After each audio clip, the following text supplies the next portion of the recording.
Hi, everyone. Welcome to FSI, the podcast, a Kates-Boylston production. We're going to have conversation worth having with people worth having them with. I'm happy to introduce you to our guests today. We have Lisa Meehan joining us in addition to Erin Wilson. Welcome, ladies. Thank you. Hello.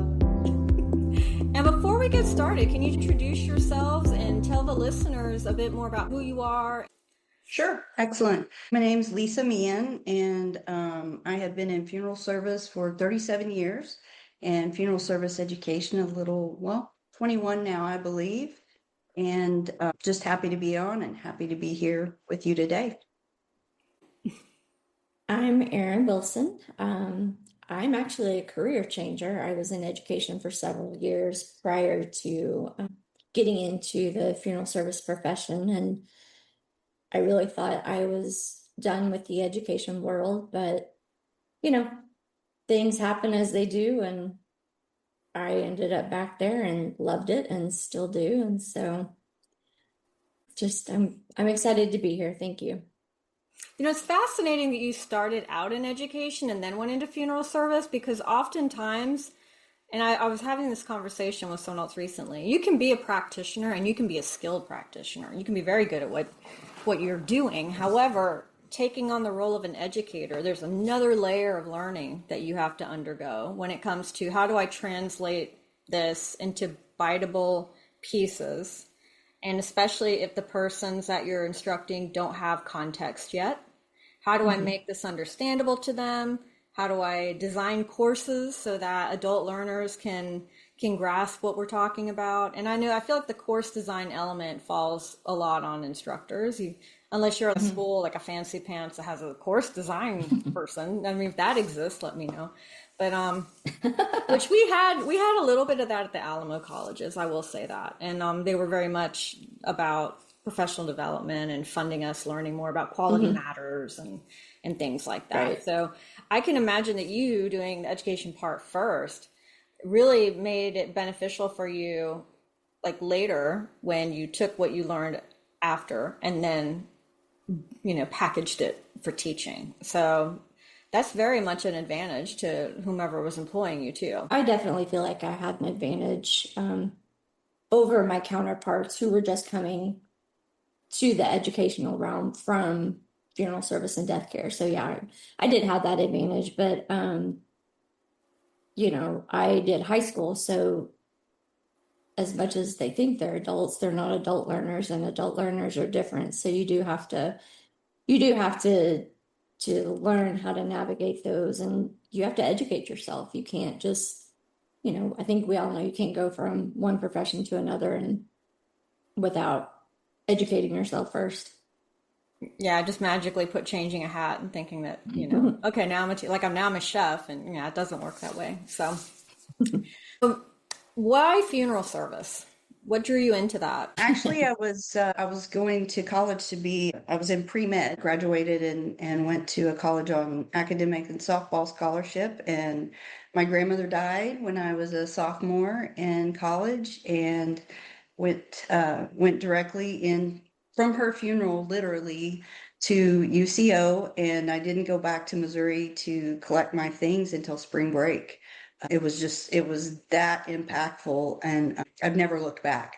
Like, truly, I have never looked back. And it was so difficult. You've got to imagine this was 1989, and there were very few females. And for me to just say, now it's typical that people say, well, I had this experience that impacted me and it made me want to do this. It's like a ministry. But back then, as a female, I remember one of my first job interviews. Well, my grandma died and I didn't want to be a funeral director, those type of things. So, Yeah.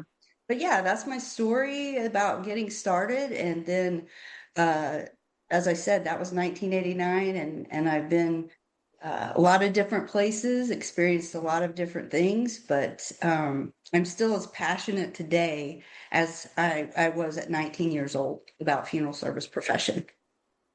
And I'm sure that feeds into how you communicate with your students and get them, your enthusiasm gets them excited, I'm sure.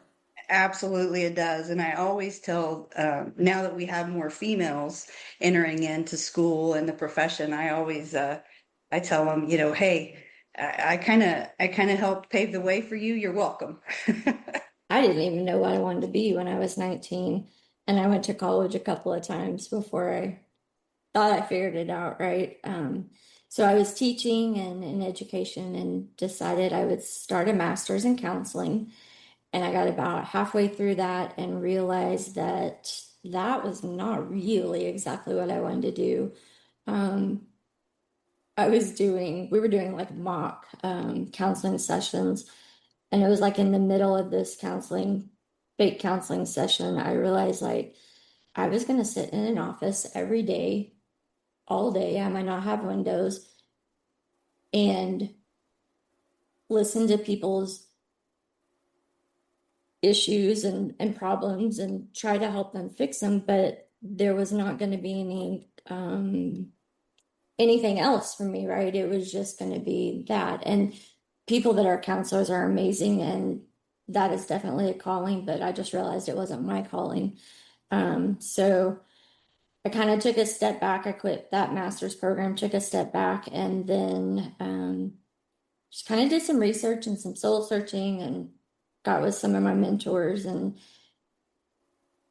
I researched funeral service, and then I started researching the education. I was like, oh, okay, I've got a bachelor's. I can do this. I can hack this. And whew, mortuary college is not for the faint of heart, as y'all know. But yeah, I mean, the second I signed up for mortuary college and, got my little acceptance letter and like got into the program and started like seeing everything, I was like, oh, this is it. This is where I belong. And yeah, I mean, the fact that I was able to kind of marry the two together, right? Education and funeral service. I'm just lucky in that way. No, I think it's more than luck. I think you recognize where your passions lie, and you create an opportunity to interweave them. And about what time frame you worked for the Pierce colleges. Um, I started in June of 2024 and I left June 17th, 2026. So just right at 2 years I was there.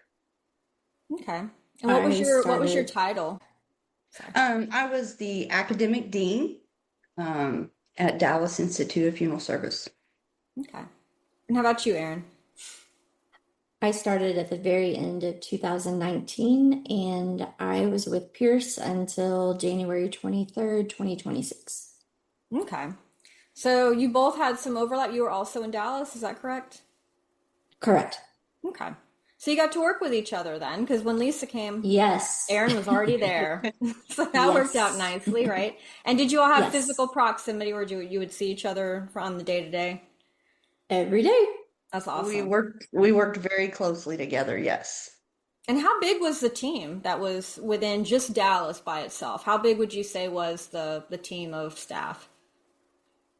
Staff, I would say roughly 17 to 20. And then we had, instructors and adjuncts, and that was another 35 to 45 people.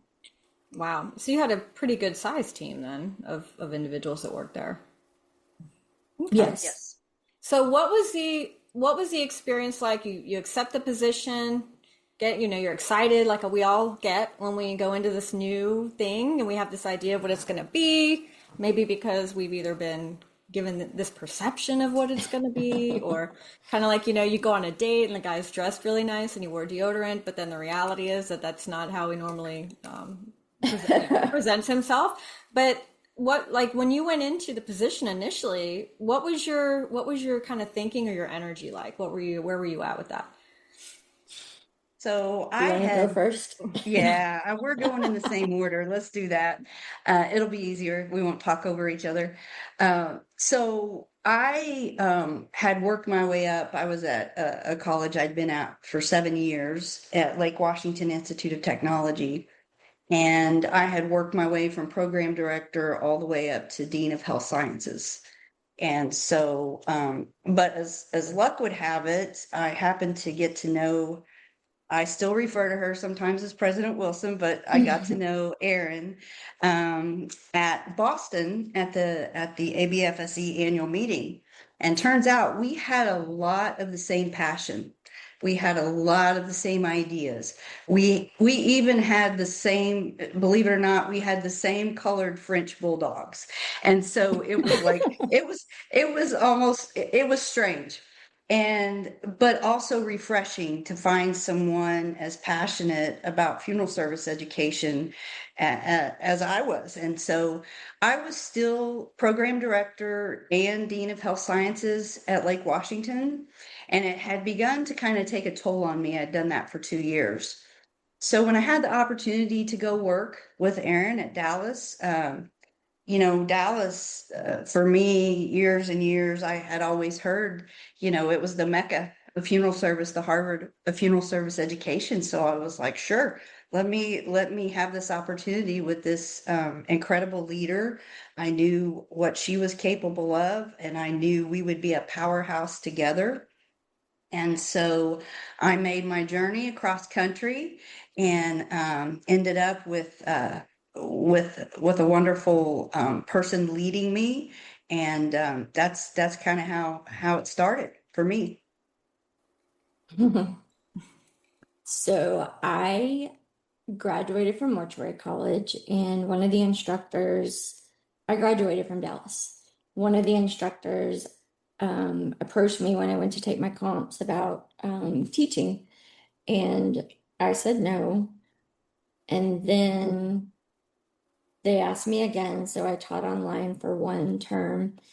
And then Mr. Cavender, who was the president at the time, called me one day out of the blue and asked me if I wanted to come in and talk to them about maybe coming on full time. I was very happy where I was. I was, doing great at the funeral home, loved it, loved the people I worked for, all of that. But it kind of piqued my interest. So I went in for an interview and was offered the job, and then told him I had to think about it for a little bit. Went and talked to my funeral home owner, and he was all for it. He knew my background, knew that, education had been a passion of mine previously. And so, with his wholehearted blessing, I went and I was an instructor for a while, and then I was the program director, and then I was the dean, and then eventually I moved up to the president position. Now, were you the first female to take on the president role? I was. Oh, wow. Okay. So you're pioneering over there. So when did things within the time frame that you worked there, was there a particular moment or was it a culmination to where you started to realize that maybe this wasn't what you thought it was going to be? Wow. I'm just going to be very transparent and candid. It was very early on for me. I had come from a very calm environment, from a place where it was just everything just ran smoothly, right? It was a well-oiled machine, but I walked into a time of transition. I walked into a time of leadership transition. I walked into a time of campus transition. There was leadership transition, not only on the campus, but within the organization itself. And so, and then there were some people, Erin hadn't formed her team yet, right? She was she inherited a team. And so, in my mind, I was kind of thinking, I saw some early signs that I was kind of in a bit of a chaos mode there. And it wasn't anything that could have been helped at the time, but it was just, in my thoughts, I was like, oh, wow, what did I do? Right. And so, fortunately, that didn't last long, because I did, say something, and fortunately, it got better. But again, Erin hadn't formed her own team yet. She was left with existing folks, and so that's kind of, so about October. I started in June, and about October, I was I was kind of taken aback on some things. Okay, well, how about for you, Erin? Um, I mean, for me, it was gradual. I was there a lot longer, right? And so I gotten used to kind of the chaos that she was referring to. And so when I took over as president, there were some challenges, and there were some dynamics that we had to overcome. And me being lucky enough to get Lisa to come, I knew that she would be able to help me work that out with the team. When she got there, we were wrapping up our self-study, and so we had our site visit. And looking back, it was after we got our report for the site visit that I started feeling kind of a greater shift. So, when advocating for students and your staff and faculty um, begins to feel a little risky, that was kind of when I noticed it. Toward the end of last year, 25, faculty and staff had a lot of concerns regarding like the curriculum alignment. We had gotten rid of the entrance exam, so we were tracking retention. There were some challenges within the clinical program, and then just increasing student concerns regarding the curriculum. Were they going to be prepared to take their MBEs? Students had come in and they had sat down and they were very candid with Lisa and I, and they were expressing their frustration. They were very concerned that they were not getting the education that they needed to be successful. Lisa and I, we had a lot of discussions about these issues. And, we both knew that we had a responsibility as educational leaders to deliver, right? To deliver what we're going to deliver. And so it was during a staff meeting that I remember saying to the whole team, and I was somewhat joking, but I said, hey, you know what? We're going to go rogue. I said it may get me in trouble. It may even get me fired, but I said at Dallas Institute, we have to do what's in the best interest of our students, faculty, and staff. And, I laughed when I said it, but I really meant every word of it. And so, again, as leaders, we knew that we had an ethical obligation to advocate for those that we were serving, even when the overarching directives were not in that same direction. So looking back, I think those comments that I made were probably shared with PMC. I mean, I can't say that certainly, but shortly afterward, it became increasingly clear that advocating for students and insisting on doing what was right, doing things the right way was not always welcome. And, when doing what's in the best interest of those you serve starts feeling like an act of defiance rather than like this is the expectation, that's when I knew that there was a fundamental like misalignment, when I literally felt like I was like defying my boss, the company. I realized it when, speaking honestly about the concerns began to feel professionally unsafe, when people have to start self-censoring out of fear, then that's a sign that there's a overarching larger issue. Now, did you feel that you could discuss these things with the other presidents at the other locations, or did you get any type of an impression on if it was different or similar where they were? Yeah, so the other two presidents and I, we would have a weekly meeting, and it was just kind of a standing meeting where we could, talk about issues that we were facing at our campus, bounce ideas off of each other. Hey, have you experienced this? If so, what'd you do? So on and so forth. And for several months, we would talk, and we realized that we were all having the exact same issues, in our different locations, in our different communities, and our different campuses, but we were all having the same overarching issues. And so we realized that it maybe wasn't all us, right? Like that again, there's that overarching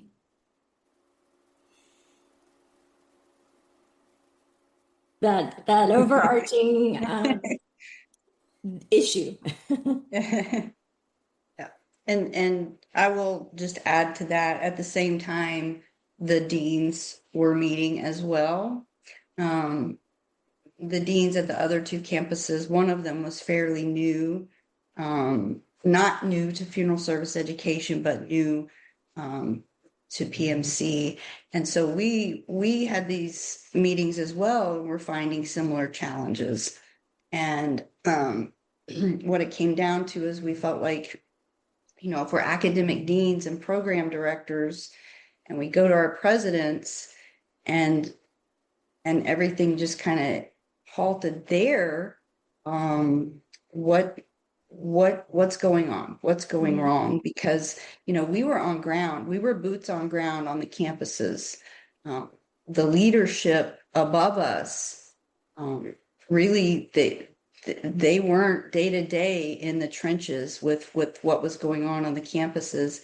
And so it was very difficult at times when we had to communicate things, and they just kind of, I don't want to say fell on deaf ears, but kind of, you left kind of feeling, wow, was I even heard?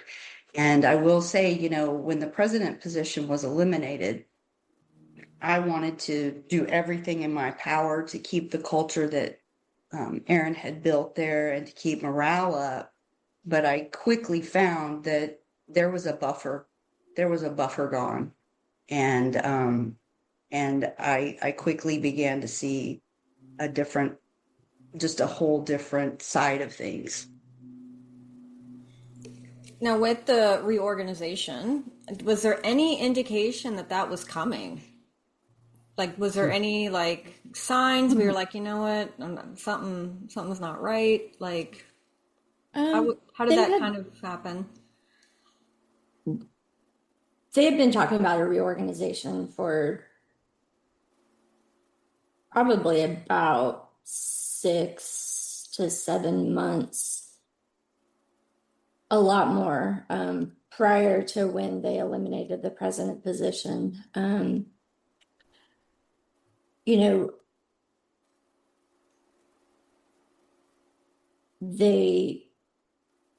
The reorganization, was shared a little bit with us, and we even questioned at one point where that would leave the presidents or where that would leave the deans. And we were told in a meeting with a lot of people, keep doing what you're doing. You guys are doing great. You guys are, running the campus. You guys are the ones that are there on the daily basis. So, we can't do this without you. So we knew there were going to be some changes. We just didn't know what the changes were.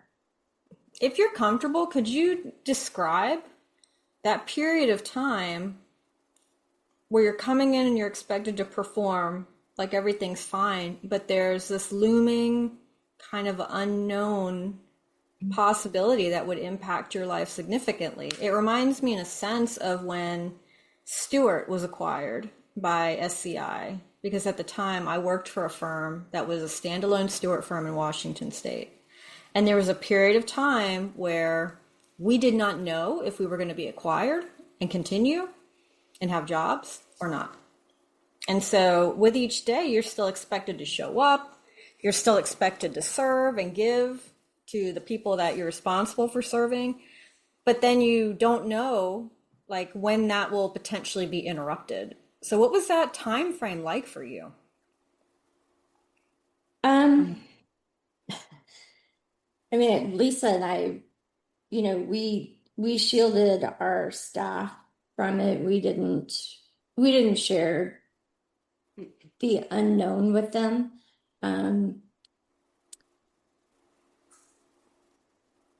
So that was a whole different layer of it for us because we felt like we were kind of constantly under the gun. Again, we knew there was some type of reorg coming. We thought it was more like with the structure of the Campuses. Yeah. the campuses, right? Not, yeah. And so we had a lot of closed door meetings about how to approach different issues with our staff and faculty because, like I said, we shielded them from as much as possible. We wanted to make sure that the culture at the campus was still one of where they trusted us because we were the ones that were leading the campus. We were the ones that were responsible for what was happening on the campus. And I feel like we kept that trust up until the very end, with the folks on campus. But yeah, like you said, it's kind of this looming feeling, and you come in and okay, what's going to change today, right? What's gonna happen today? So it's not a good feeling, but I look back and I think, yes, we could have left whenever we wanted, right? We could have, and everyone will say, well, why didn't you leave? It was if you felt like it was a bad environment. I stayed because I really thought that we could make a difference, and we did make a difference, and we did build a really good team, and we did have a really good culture. Every place is not without its issues. You're dealing with people, right? And you're not perfect, and by no means am I perfect. Have I ever claimed to be perfect? I mess up just like everybody else. But yeah, I didn't leave because I really thought like something's going to change and we're going to be able to bring it back around. And that's If I could just add a little bit to that, it felt like during this period of time, that you heard less and less about the students and student success. And that's really, really when my radar, kind of, because at the end of the day, we're an institution of higher education. And we should have one one concern, and that's our students and their success. And so for me, that became real evident that we were hearing less and less of that. We were hearing more, like you say, chatter. You used the term chatter, Jennifer. We were hearing more chatter about a reorg, but then it just got eerily quiet. What was it like to carry that for months? I mean, granted, you had each other, right? Could you at least talk to each other? Because, like, the stress of carrying that burden for a period of time like that, like, mentally had to be, it sounds exhausting. It was very exhausting.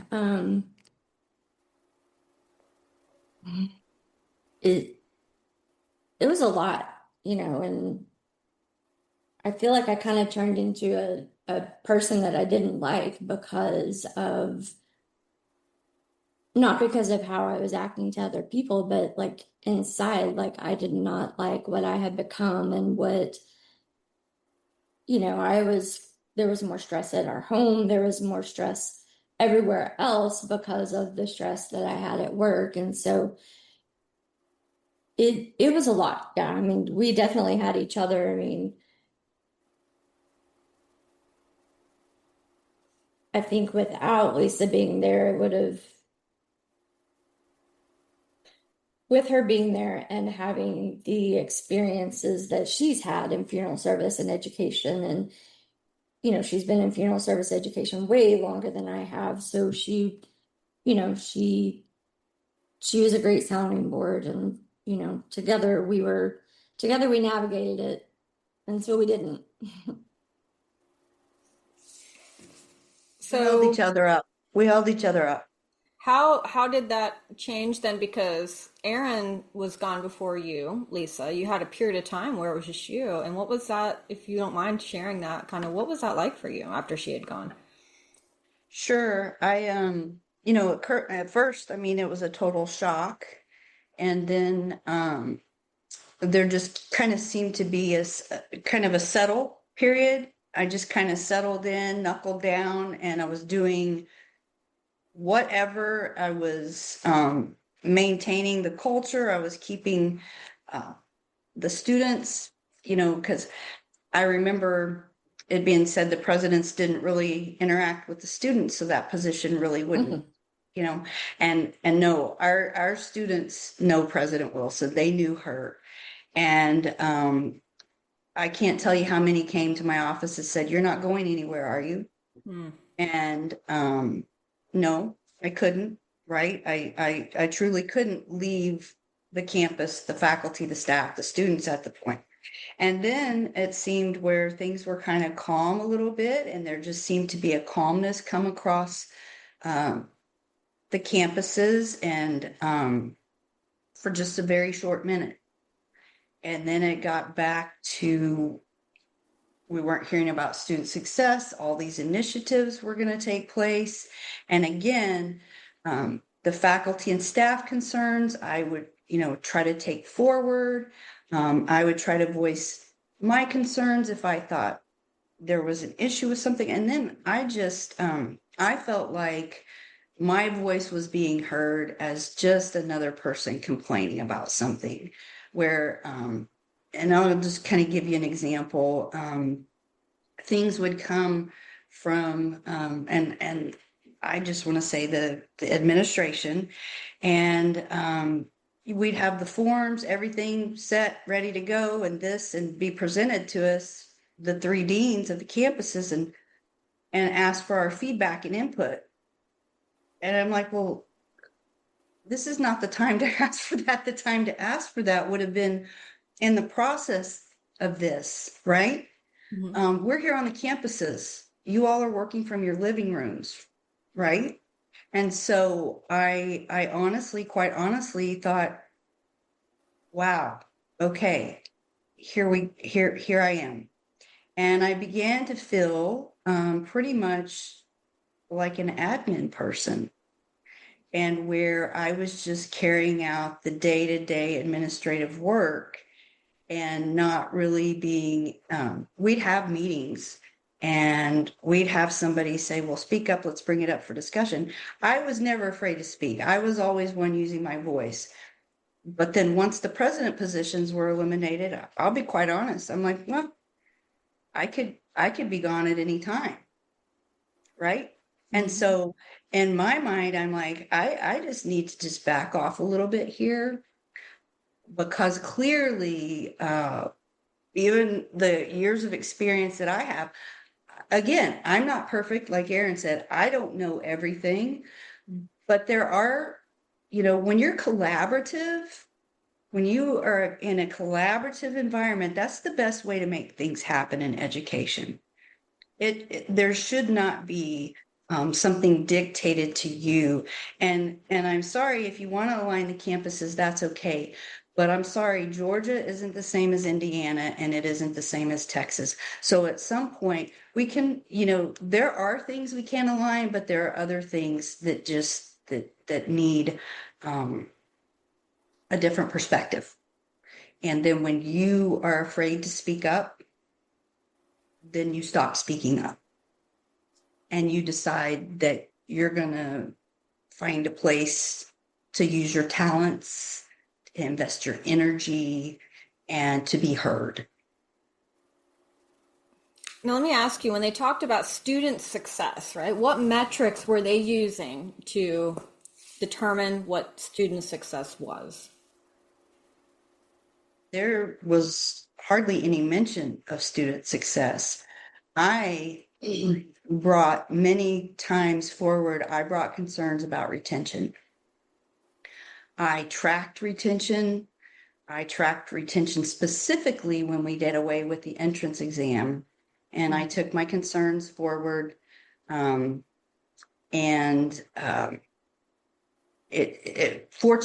I had a wonderful academic advisor on campus that absolutely was she's still there, superstar.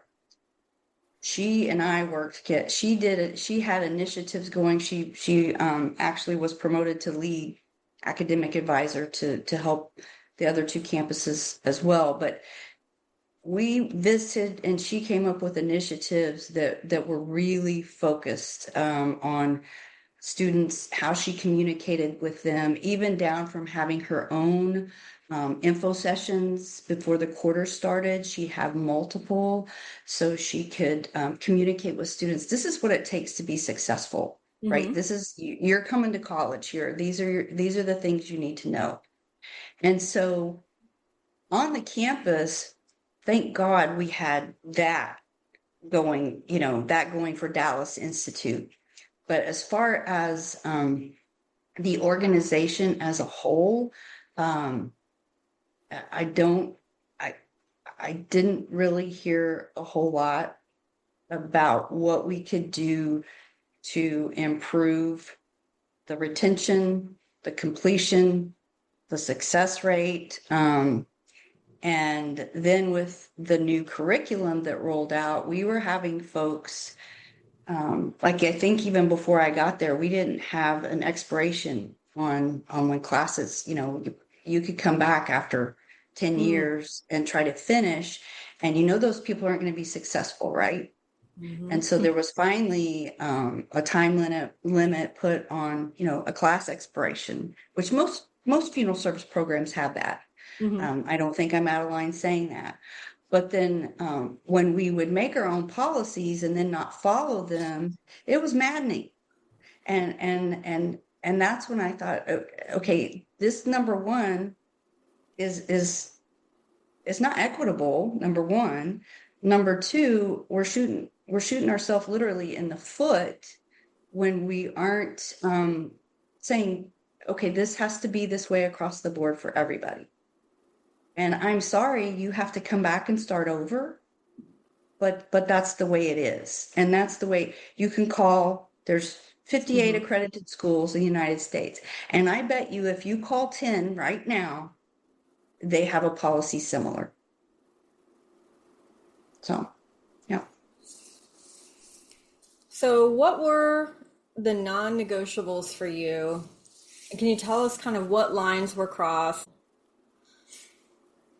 Again, student success, I say it time and time again, educational quality and integrity, right? I can adapt to organizational change. I can adapt to different leadership styles. I can adapt to evolving priorities, but I am not going to compromise and remain silent when I believe decisions will negatively impact students, faculty, and staff. So if concerns are raised by faculty and staff and they're consistently minimized, dismissed, become increasingly more difficult to communicate and reconcile, I had to make the decision, am I going to be loyal to my own standards? Am I going to be loyal to my own values? Or am I going to do what's right? Because when at the end of the day, the students were paying the price. Mm-hmm. And when I say price, I mean price. And that's it in a nutshell. It just became, I got to look in the mirror and be able to say, my goodness, I've worked so long in this profession and in this, in the education side of things. If I don't feel good about myself and I don't recognize who I'm becoming, I have to, and then it became when was going to be, I wanted to get them through graduation. And then it was like, okay, I wanted them to get through the end of spring court. And then it became a win for me. When am I going to do this? Mm-hmm. And I'll be, again, transparent. When I left the 17th, I did not have employment secured. I did by the time I drove to my house, but I did not. But it was at that moment I said, I can't anymore. And I walked out. So I'm sure there's people listening that are maybe contorting at this moment, wherever they are, and it's a really uncomfortable. And it's one of those things that I think when you have like that type of a misalignment, you don't have the ability to just resolve it because it's beyond just you, right? It's a whole overarching structure, and I think recognizing that I can't do anything with this. So if there's going to be action, it's going to have to be me taking action for myself. So that was very brave to make that decision, especially without job security. Do you feel like you had attributes and brought things to the table that were just not like utilized or recognized and used in such a way to benefit like the students in the organization? Did they truly see you? I guess is my question. I want to say there was a period of time where I felt like there were some things that were implemented or suggestions that I made that were considered and things that were actually considered for the and implemented for the better. But there came a time, and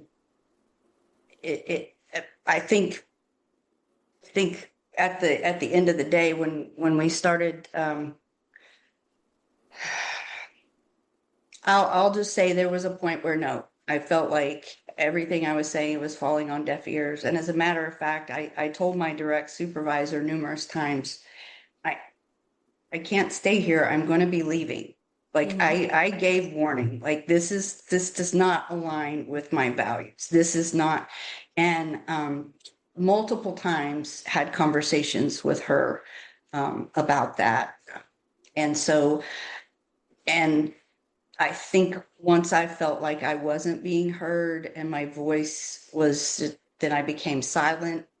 Then I just became, okay, you're not doing any good here. And if you can't do good and you can't utilize your talents and give back to what you're so passionate about, why are you here? Anybody can make a schedule. Anybody can organize final lab. Anybody can do admin work. But the day-to-day, the curriculum, the what's being brought forward, the what's given to the students, the quality that matters, when that's gone, I can't stay. I just couldn't.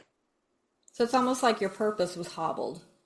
I felt like I had no purpose. I felt defeated every day. And it just went back to the way I felt when I first started, the chaos and just the not knowing. Decisions were being made so quickly that I had a hard time following. And then the other two deans would text me during a meeting and say, when did this get decided? And I'm like, I just got to where I was like, I don't know. I don't know. We're just gonna follow. We're just gonna go with it. And I don't know if it was intentional on leadership's part or if that's just the way, the direction everything was going. However, it was maddening. Like when I say it was maddening, it was like, when did we talk about that? And then I'd have to go back through, I'd watch the recordings of the meetings and I'd try to remember, and then I would realize it was when executive leadership were made and those decisions were being made. I had to protect everyone around me and keep up the facade that, you know, the dumpster fire, right? Nothing's wrong here. Nothing to see here. Let's keep going. And I truly wanted to do that because I didn't want what was impacting me to impact them and students. And I'm serious about that. It was exhausting, but I had to do it. Thank you for sharing that. Sure. Funeral directors. Want more consistency, higher family satisfaction, and stronger revenue per call? Meet Arranger from Matthews Technology Solutions, an interactive arrangement system that helps your team present every service and merchandise option every time. Customize your presentation flow, your packages, and even add videos and documents, then generate digital contracts and streamline paperwork on the spot. The future of the arrangement conference is here. Contact Lisa Valdez. Contact Lisa Valdez at L. Andrews, & AuroraCasket.com to schedule your Arranger demo today. Again, contact Lisa Valdez at L. Andrews at AuroraCasket.com to schedule your Arranger demo today.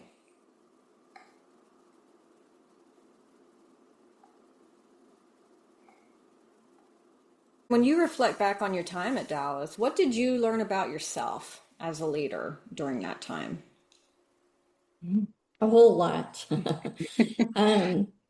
know, I learned that leadership is not about a title, right? It's about standing firm when everything around you is shifting. And, you know, I was there for 7 years, so there were a lot of organizational changes. There were, you know, different CEOs, different presidents, different things. So, you know, I'm one to go with the flow, but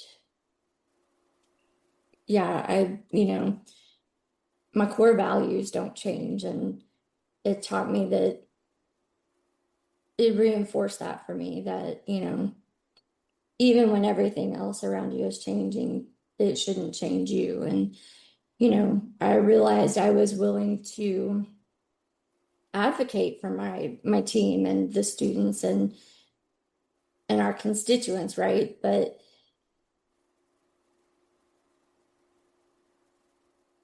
with that, you know, sometimes it's uncomfortable or it's unpopular.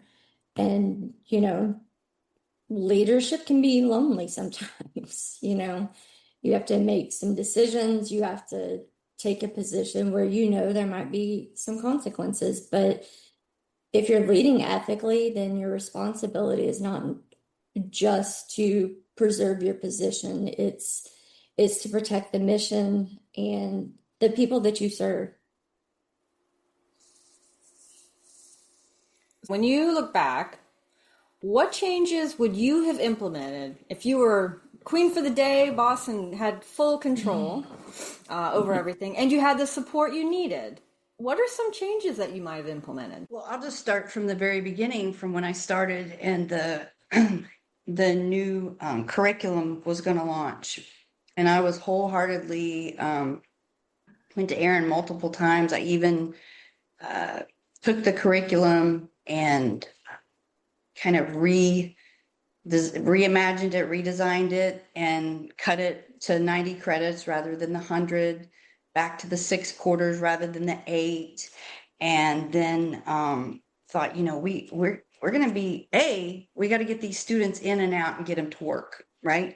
Mm-hmm. B, we have other programs that, you know, there's other programs people can choose to get out, get in, get through quicker and go to work.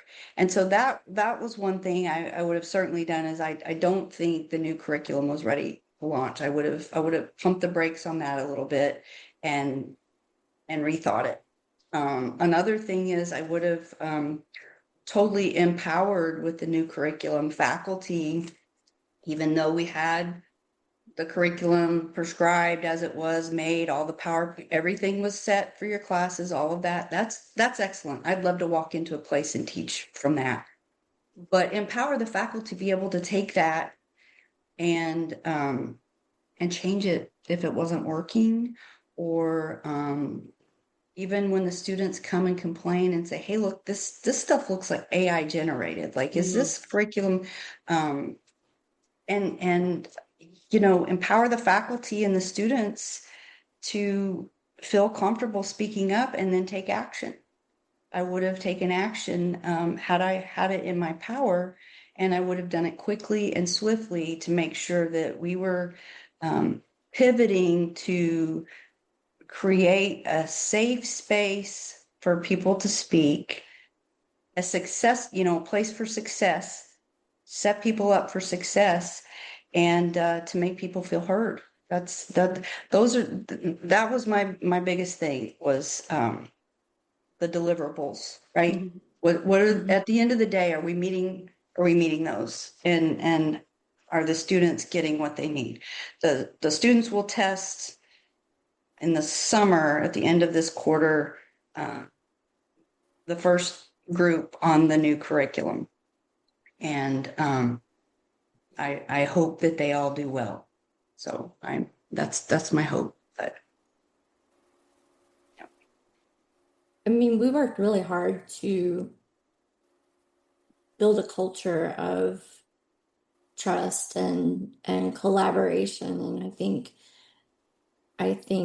we definitely would have maintained that and continued to build on that. Lisa used a good word about empowering.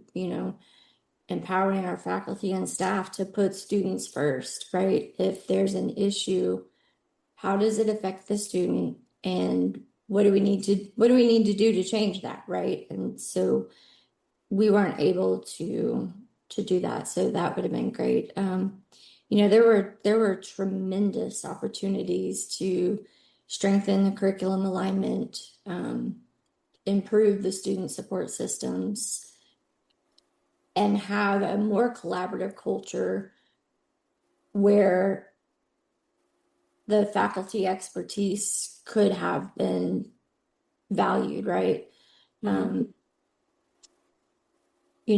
Decisions have to be made. Input has to be given and accepted by those closest to the teaching and the learning, by those who are, somebody said earlier, the boots on the ground, right? The people that are there. We had talented faculty, we had great staff, extraordinary expertise, and given full authority and support, I believe we could have built on the changes that we had already made and started, and I think we could have created something exceptional. And I'll just piggyback that to say, I recently, before I left, I hired a new staff member, and I tell this to everyone: when there's a decision to be made or a question, there's two things I run it through. How's it going to affect the students? How's it going to affect accreditation? Those are my two main things. I have to keep those two things at the top of the list. And if I can work through those and we can make it, or if I see it's going to be okay, but those are my two things. How's it going to affect the students? How does it affect our accreditation? I mean, those are pretty good guiding questions, right? I mean, yeah. So when people heard that the president's position was eliminated entirely, I know I personally learned about it through a post from one of the presidents on LinkedIn who was like, I don't have a job now and I'm looking for work. And it was like, what? Right? And so to us on the outside, when that happened, it was really just surprising. And then there was the cricket lull between realizing something had happened and then getting like a formal statement. So people knew, like they made it, and there was again chatter, right? You're wondering what happened. You picture some big dramatic thing, right? So from your perspective, what did that decision reveal about the institution's priorities? Yeah, I mean, it definitely surprised people in the academic community, people across the profession. what it revealed to me was a significant shift in organizational priorities, right? Um, Traditionally, academic institutions are going to rely on that academic leadership and shared governance. Shared governance is huge, and oversight to ensure that your educational quality and your institutional stability. And I mean that move represented a shift to a different leadership model, obviously, one that centralizes decision making and reduced independent academic oversight. You know, whether it was intentional or not, it fundamentally changed the structure and the culture of the institution. Transitions revealed the priorities, and what I observed was that the educational concerns, the stability, and the collaborative leadership are not always driving the indecision. And just from an outside perspective, it felt poorly executed. The way in which it was done, the abruptness of it, the lack of explanation, do you feel that that impacted perceptions of you as a person? Um, Something like that's always going to impact some people's perception of you as an individual. Anyone that knows me, knows how I am, my values, and, what I stand by. And again, I am not a perfect person. I make bad decisions. Bad decisions. I'm just like everybody else, but anyone that knows me knows that it was not a reflection of anything I was doing or not doing. And, you know, I think that continues to show just in what I do day to day, So, I mean, I would welcome anyone that has a question about me and what I stand for to ask. I'm glad that you had the support based on the work you have done is spoken for you.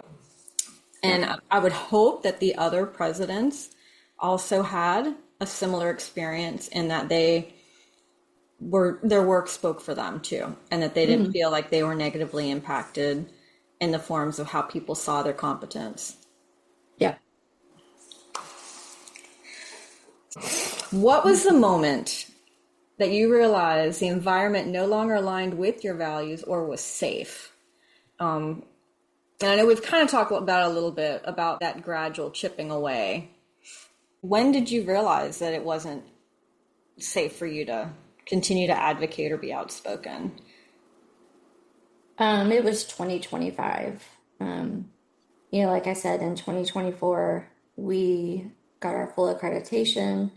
And it seems like after that, there's a little bit of a shift in the organizational priorities. But yeah, it was probably March, April 2025 is when it really kind of started hitting home that there was more going on that, that we weren't privy to. And you know what? We weren't part of the executive leadership of PMC, so we shouldn't have been privy to everything, right? But it was a little mysterious too, and so that doesn't help your outlook. Is that like when you described kind of things getting quiet? Did it kind of give you that impression that that you obviously don't know something, and that these conversations you're not privy to, while you don't know the content of them, like you're registering that you're in some way in those conversations? Yeah, Lisa and I even had that conversation. It's probably like November, December of 25 last year. And, we commented on the fact that it just got quiet and we weren't having as much interaction. Our input wasn't asked for as much. And so, yeah, we knew there was something going on, but obviously we didn't know what it was and the abruptness of it. Yeah.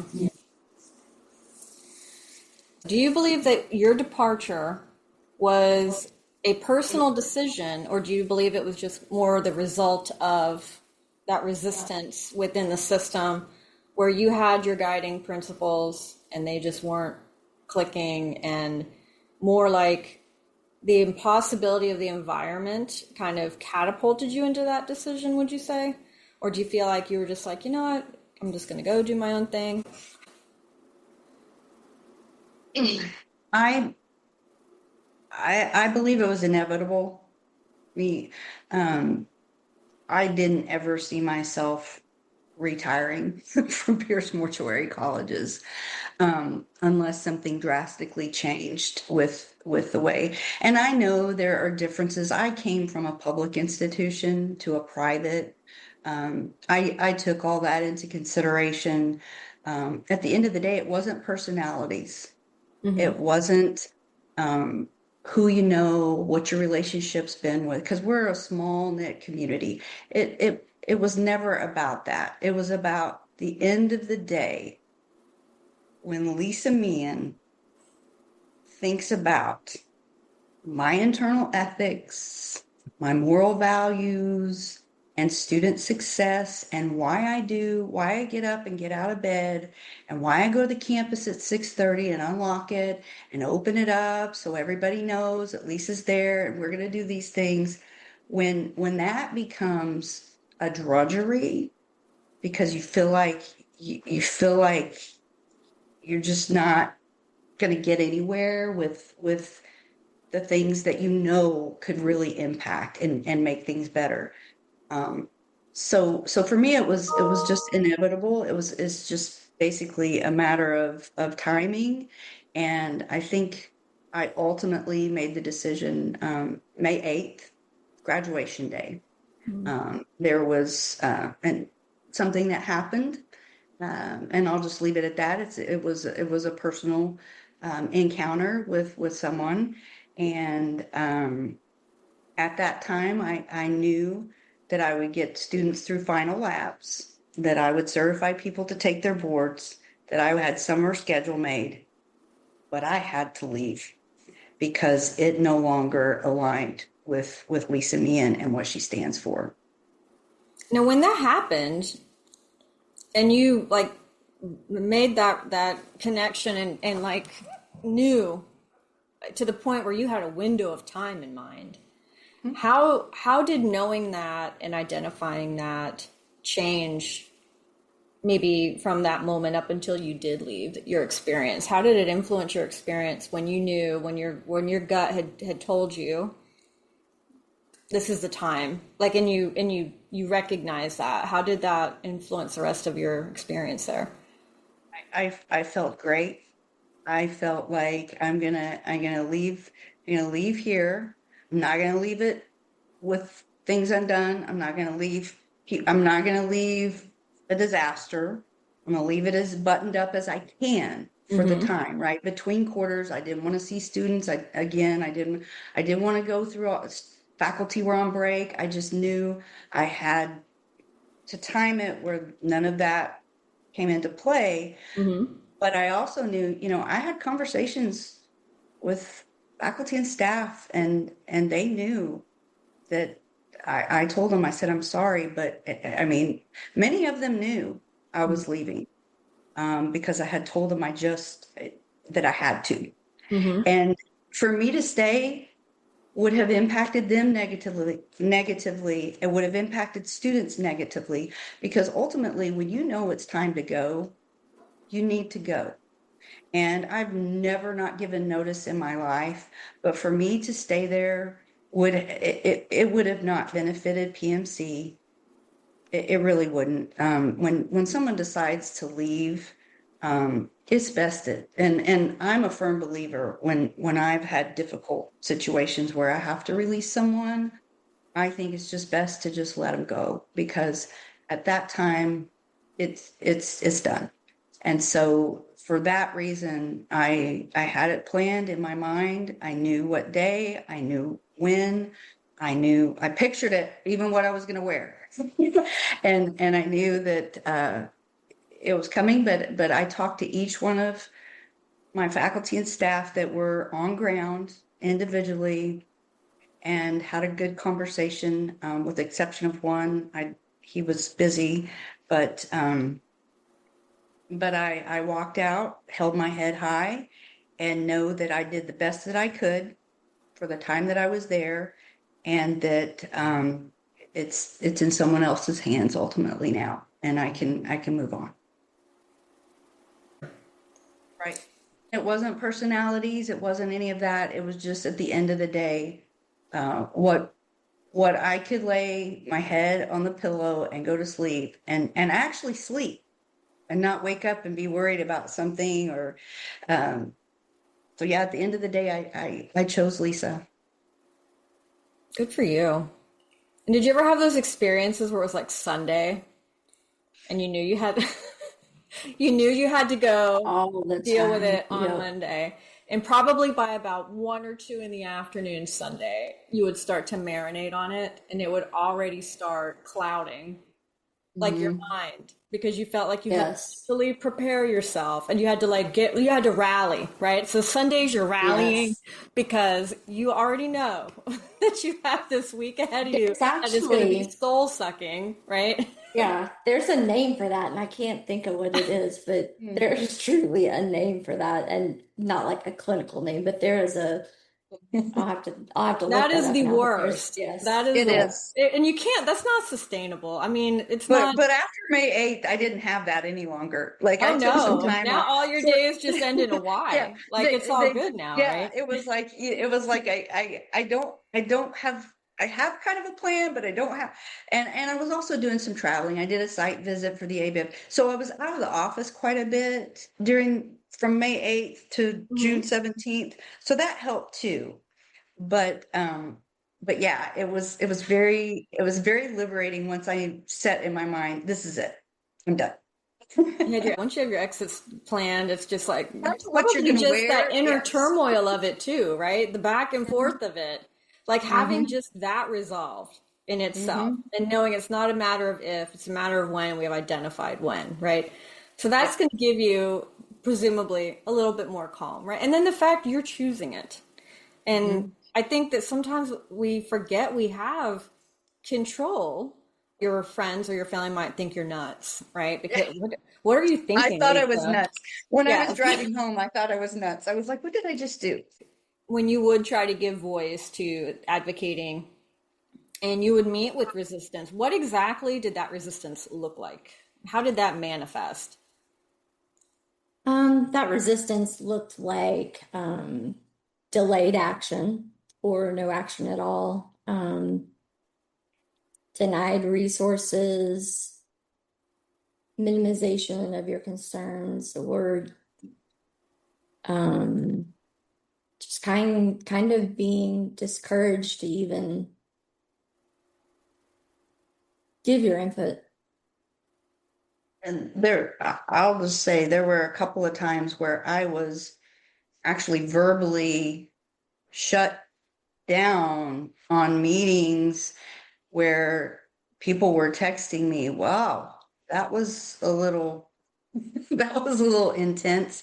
And so again, I've never been one not to have a voice. I've always, anyone that knows Lisa Meehan knows I'm going to speak up, especially for what's right.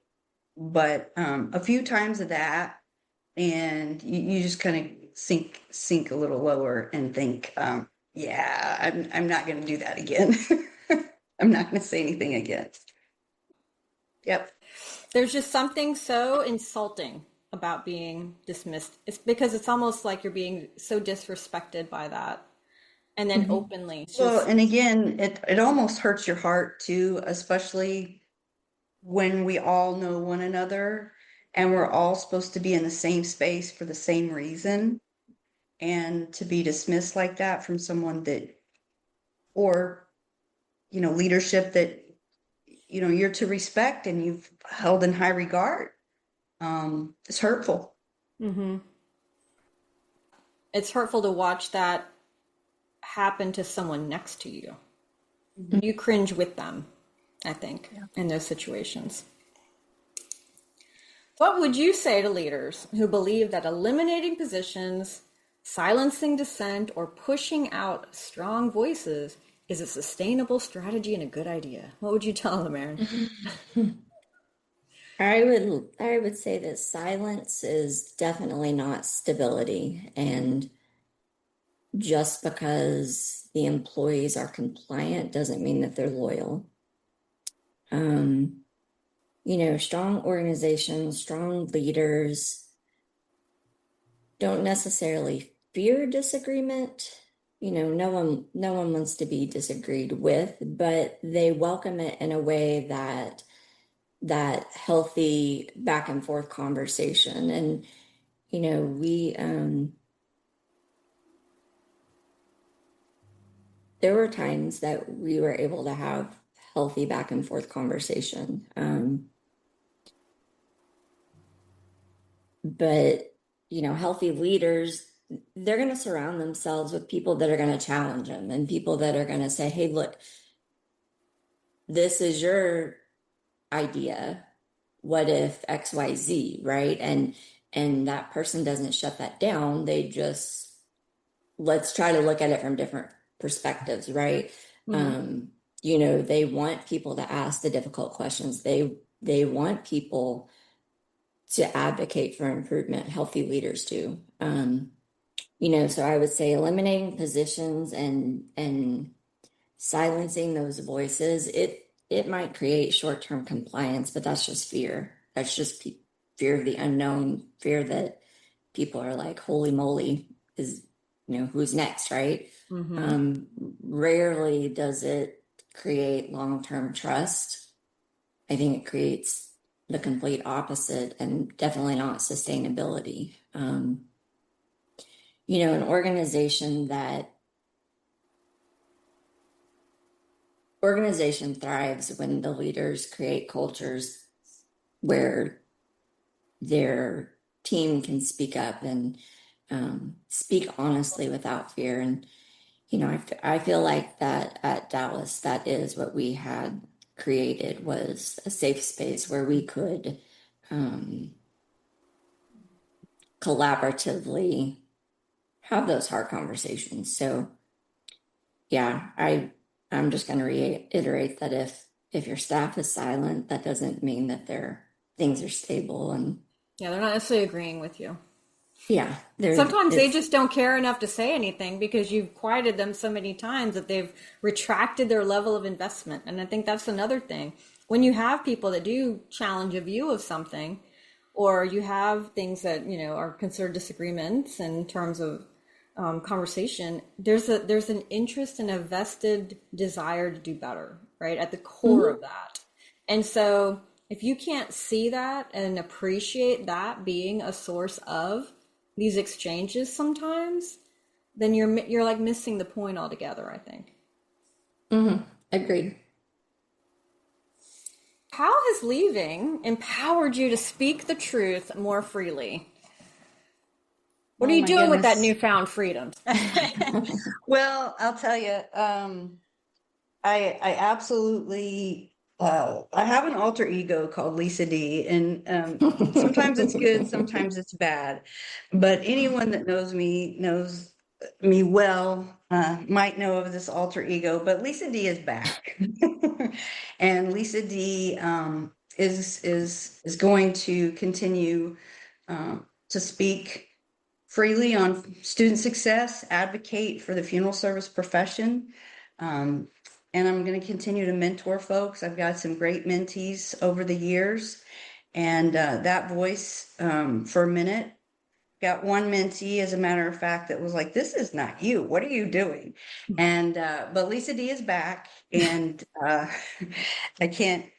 It's almost comical, but for a minute there, I truly thought I lost my voice. But speaking freely now is who I am. I'm not talking, about anyone. I'm talking about my experience, which is what we're all about. Everybody has different experiences, and for whatever reason, I had this experience. I think it's made me a better person, and I will talk about it as long as I need to talk about it. And I will talk about other things as long as I see fit. And I will continue to, as I said, use my voice for the right thing and the ethical thing. Based on your experiences, if you were to identify something of value that you walked away that made that part of your journey worthwhile, if you had to identify something, what would it be? For me, actually, I'll just say being able to meet and work with Erin. Um, that's the best thing that's come of this, is me be able to share a journey, share a passion, and that ultimately cultivated in having a new confidant and friend that I could absolutely trust my life with. I would have, yeah, I mean, I would have to echo that. I never, you know, before we sat down in Boston and started talking, I knew who Lisa was and that she'd been in funeral service education for a long time, but I didn't really know her very well. And um, like she said, we just hit it off really well from the first little bit. We joke about. I think I saved her life on that trip. Yeah. But but but she's become a great friend, and she's become someone that, we had that kind of relationship at work where we could walk in, put the work hat on, have disagreements about, what was going on at work, and hey, let's do this differently, or whatever the case may be. And we just had a great working relationship. And then, outside of work, we became good friends. And, you know, I there's a lot of other people that, I became, good friends with along the way. But yeah, she she's a good one. You were intended to Well, cross paths, yeah, basically. and the Yeah. funny thing is that we didn't even know this until recently. We were having a conversation, and she intimidated me, and then she said, "Well, I was intimidated by," and it was like, "What? We never Ooh, even knew she this of scared each me. Yeah. other." Well, you scared me, but at the end of the day, and like I said, you don't those kind of friends don't come along every day, and to be able to work and put friendship aside and walk out and put work aside, that's a very, very unique situation. And that's the positive I'll take from this experience. So we know that right now there's this raging wildfire of unfiltered Lisa D that is that is making its way across wherever it's going. And I know we're not going to not see you, right? So I don't see you just disappearing under a rock somewhere. If anything, I see you like standing on a larger rock, perhaps. But can you tell us a little bit about what's next for you, Erin? I know you're currently with Funeral Women Lead, so can you tell us a little bit Mhm. about your role there? I can. I'm going to continue to invest in the development of current and future leaders in funeral service and death care. You know, through my work with Funeral Women Lead, I'm focused on creating meaningful educational experiences, some leadership development opportunities, mentorship, supportive communities that are really going to help professionals thrive personally and professionally. Advocacy doesn't always happen from a specific title or a position. And, sometimes the greatest impact that we can have on people is to create that space where they do feel supported, they do feel empowered, and to help equip them to lead ethically. I'm going to continue to advocate for students, educators, professionals. I'm always going to champion educational excellence, not just in what I'm doing with Funeral Women Lead, but in, the mortuary colleges across the nation. Because you know what, the future of our profession, the future of funeral service and death care ultimately depends on leaders who are willing to ask those hard questions, maybe to challenge the status quo sometimes, and always to keep people at the center of their decisions. So at the end of the day, my mission is the same that it's always been. I want to serve this profession. I want to support those who are entering it and help develop leaders who are going to move funeral service and death care as a whole forward with integrity, compassion, and courage. I see you two working on projects together or collaborating in the future. Like that's already happened. I'm just going to put that out there on this day of June 25th. So there's going to be something that you all are going to be working on. There is, you're right. Yeah, see, yes. I already know this, right? You're right. I knew it, right? No, but I mean, that's fantastic because again, you met for a reason, right? And when you meet people like that have that energy that you, especially when you can recognize in each other, hey, this is my area where I'm really strong and this is yours. And if we combine this, it'll be like an uncrustable PBJ situation. Like, why would we not, right? So I love that. I love that you guys are already thinking about that. And if you want to keep that secret squirrel for now, that's fine. But I feel like we'll know soon enough, right? You will. What is a parting thought that you want a person who is listening to this that is feeling the Sundays and that is going into their office, sighing heavily and contorting themselves until they can clock out? And even after that, they may still be contorting themselves.